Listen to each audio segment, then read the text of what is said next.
네, 여러분 안녕하세요. 반갑습니다. 목요일 오전인데요. 어제 새벽에 FOMC 회의가 있고 그리고 그 후에 제롬 파월이 기자회견을 했죠. 제가 사실 그거를 보고 잠이 들어버렸는데 이미 다들 정말 빠르세요. 여러 정보들은 아마 조금씩은 들으셨을 거라 생각을 합니다. 그래서 저는 오늘 그 소식 포함을 해서 좀 시장 전반적인 내용들 또 볼 거 있는지 가져와 봤습니다. 자, 일단 현재 상황, 사실 FOMC 회의에서 어느 정도 이런 신호가 나올 것들을 당연히 예상을 하고 계셨기 때문에 시장에 엄청 큰 충격이 있다거나 그러진 않습니다. 다만 보시면 전반적으로 지금 하락세가 이어지는 속에서 비트코인 같은 경우도 사실 연준 발표 있기 전까지는 다시 오르는 건가 좀 이런 기대감을 줄 정도로 반등을 했었거든요. 근데 이제 이 기자회견이 새벽에 있었고 미국 시간으로는 2시에 있었는데 이게 발표가 되고 나서 또 하락을 이렇게 하는 모습 보여줬고요. 잠시 반등을 하는 듯 하더니 또 결과적으로는 결국 지금 고꾸라진 모습이죠. 그래서 비트코인 현재 0.67% 내림세고 7거래일 기준으로 두 자릿수 여전히 낙폭 보여주고 있습니다. 그리고 사실 비트코인이 이렇게 움직이고 있기 때문에 다른 코인들도 따라 움직이게 돼 있죠. 오르기는 쉽지 않은 상황이고 여전히 시장에서는 하락률이 좀 커요. 그래서 이 알트코인 갖고 계신 분들은 도대체 이 비트가 올라줘야 내게 오를 텐데 이런 생각들 다들 하고 계실 겁니다. 어쨌든 이런 연준의 발표 이후에 나스닥 지수도 반응을 해서요. 여기는 꾸준히 내림세로 반응을 했습니다. 그래서 결국엔 약간 강보합권으로 마감을 했고 나스닥 말고는 이 다우지수나 S&P 500지수 같은 경우는 하락 마감을 한 상황입니다. 일단 지금 연준 발표를 좀 보면요. I think there's quite a bit of room to raise interest rates without threatening the labor market. This is 지금 노동시장에 어떤 해를 주지 않고도 이자율을 올릴 수 있는 그런 여력이 있다고 본다라고 얘기를 하면서 이번에는 이자율을 올리는 결정은 하진 않았지만 3월에 올릴 거다라는 신호를 명백히 줬었죠. 그러니까 이거죠. 지금은 올리지 않겠지만 내가 3월에 올릴 거다라는 신호를 확실히 주다 보니까 어쨌든 예상했던 대로 나온 것 같아요. 지난번에 말씀드렸지만 골드만삭스가 이미 올해 안에 4차례 금리 인상이 있을 거다라고 시장에 신호를 준 상황에서 어느 정도 제 생각에는 이 이슈가 가격에 녹아 있었다고 보기 때문에 크게 예상과 다르지 않은 그런 반응이 나왔고요. 그러면 이제 봐야 될 것은 이게 어떤 의미를 가지는 것인가. 사실 그런 내용들 뻔하죠. 뻔하지만 조금 찾아봤습니다. 일단 배런지에서 어떤 이야기가 있었냐면 파월이 너무 매파적으로 얘기를 했다. 네, 라고 얘기를 하면서 오늘 얘기한 걸 기반으로 봤을 때는 연준이 앞으로 이자율을 굉장히 공격적으로 올릴 것이다. 이렇게 들렸고 그래서 이 파월이 말을 하는 도중에 10년물 국채 수익률 같은 경우는 1.86%까지 치솟으면서 일주일에 최고치를 기록을 했다. 국채 수익률이 이렇게 오른다는 거는 결국 국채 가격은 떨어진다는 거거든요. 네, 그만큼 사람들이 이제 국채도 낮은 금리를 용인하지 않겠다. 라고 생각을 하는 거죠. 여기서도 마찬가지로 주식시장에 놀라운 이슈는 아니다. 이미 이 연준이 금리를 4차례 올릴 거라는 거에 대한 예상은 가지고 있고 이게 경제 성장을 약간 둔화시킬 수 있을 것이다라는 그런 생각도 이미 가지고 있다. 하지만 여전히 이 연준이 가지고 오고 있는 불확실성이 연준의 이런 기자회견 이후에도 사라지진 않았다. 예를 들어서 인플레이션이 갑자기 확 치솟아서 정말 그때 손을 쓸 수 없게 돼버리면 연준이 생각보다 더 세게 반응을 할 수 있고 그렇게 되면 주식시장이 더 크게 떨어질 수 있다는 거죠. 그래서 이 터드 텀슨이라는 분은요.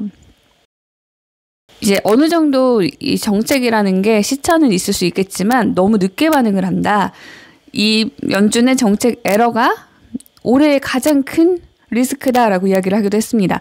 그러니까 한마디로 너무 늦게 반응을 한다는 겁니다. 이미 이 연준 발표가 있기 전에 주식시장이 많이 하락을 했었고 그때 이제 조금 저가 매수세가 들어오는가 싶더니 그래도 이 S&P 500 지수 같은 경우는 약간 200일 이동평균선 근처 4,430선에서 거래가 됐는데 이게 의미하는 게 장기적인 측면에서 봐도 지금 주식을 사는 게 그렇게 편하지 않다. 투자자들이. 그걸 의미한다라고 이야기를 한 사람도 있고요. 또 한 가지 봐야 될 거는 기업들의 실적입니다. 이제 어닝 시즌이 시작을 하면서 인텔이나 테슬라 같은 이제 기업들이 실적 발표하고 또 이렇게 쭉 발표가 이어지면서 과연 이제 경기에 대한 이런 전반적인 거시적인 면이 주목을 받을 것인지 아니면 기업들의 개별 실적이 조금 나스닥 등등을 끌어올릴 수 있을 것인지 S&P랑 같이 이제 그런 것들을 주목해서 봐야겠다라는 이야기도 하고 있네요. 자, 이제 다시 얘기로 돌아가 보면요. SEC는 참 일관적인 것 같아요. 또 ETF를 승인 결정하는 걸 연기를 했다고 하는데 뭐 놀라울 것도 없는 뉴스죠. 이건 하도 답답해서 가져와봤는데 뭐 지금 계속 연기를 합니다. 뭐 아크 21 쉐어스의 비트코인 ETF는 4월 3일까지 연기를 했고 등등 계속 연기를 하고 있다는 거. 그리고 또 재밌는 소식. 푸틴이 지금 바쁘잖아요. 이 러시아와 우크라이나의 긴장감 속에서 지금 전쟁 나는 거 아니냐 뭐 이런 지금 소리도 나오고 있습니다. 참 뒤숭숭한데요. 푸틴이 그 와중에 회의를 주재를 했는데 이렇게 지금 러시아 같은 경우는 약간 재밌는 게요. 중앙은행이랑 재무부랑 의견이 좀 다르대요. 그래서 중앙은행 같은 경우는 완전히 크립토를 막아야 된다. 너무 불법적인 게 많고 변동성이 크다라고 하고 있지만 재무부 같은 경우는 이거 산업 기술의 발전을 좀 저해하는 거 아니냐 뭐 이런 이야기를 한답니다. 그래서 푸틴이 중재에 나섰다는 소식. 중앙은행이랑 재무부가 잘 타협을 해봐라. 그리고 이런 얘기를 했다고 해요.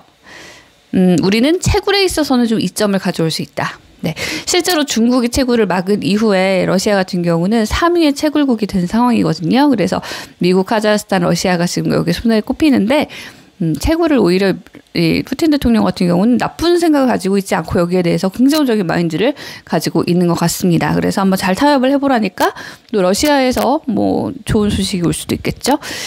자, 그리고 개별 종목으로는 오늘 폴리곤을 좀 가져와 봤는데요. 폴리곤으로 유튜브 게이밍의 헤드가 옮겼다고 해요. 그래서 지금 시장에서는 조금 기대를 하고 있는 모습인데요. 보시면 그분이 라이언 왓츠라는 분이 폴리곤 스튜디오로 가서 대표를 맡게 됐다는 소식에 시장이 조금 기대감을 갖고 있는 것 같습니다. 그래서 폴리곤 가격 보시면 뭐 1% 정도 오르고 있는 모습, 뭐 유의미한 상승세는 아닙니다.